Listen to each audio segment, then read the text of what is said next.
So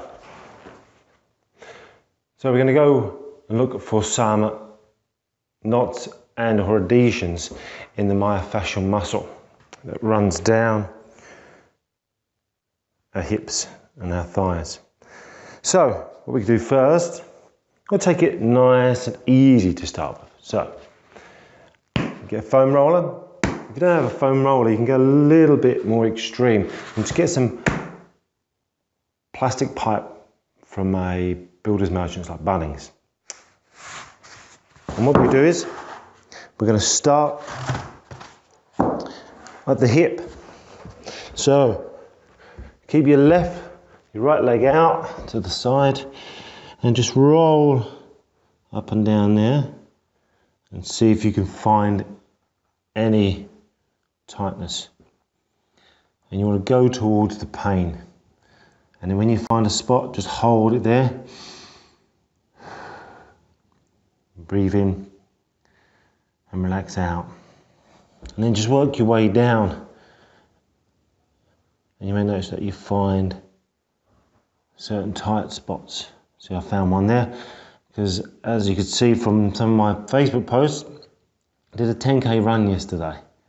And usually afterwards I feel a little bit tight in the calves and in the quads, the thighs, where I'm rolling now. So that's one way. If you go through with that and find, hey, no pain. So you can move on to a medicine ball.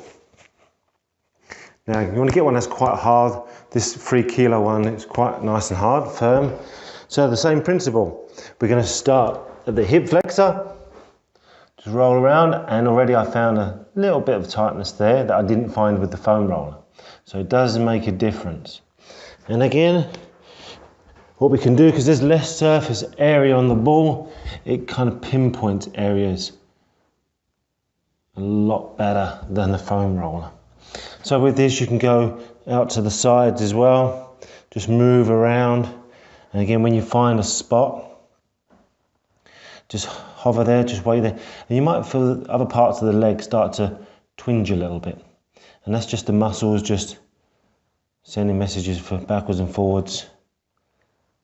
Probably wondering why you're doing this to yourself, but yeah, you'll see the benefits when you finish. So, when you've gone for that, I would advise with the medicine ball and the foam roll, 12 minutes, sorry, don't do it for 12 minutes, 2 minutes each side. And then have a break. Now with anything we do, just once is not going to fix it. Just as you feel the pain in your lower back, and it just seemed like it happened overnight. But it didn't.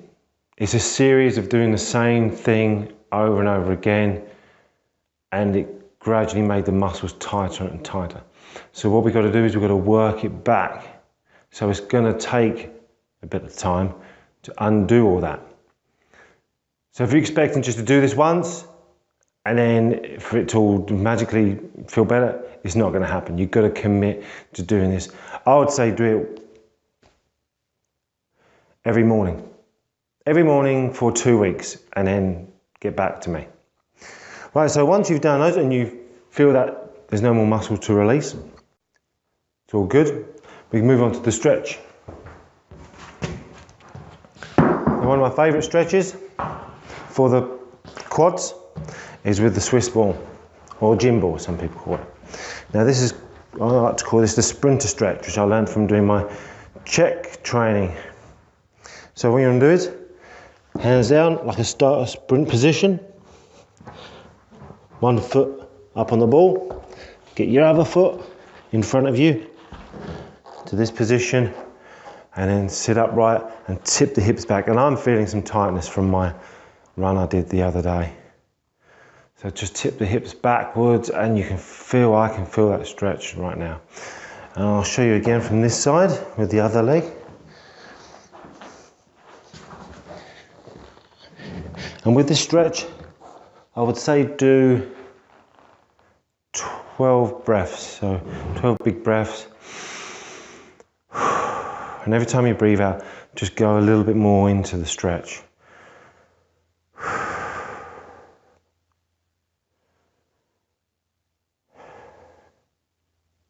Okay, so these are the stretches and the muscle releases for this particular part.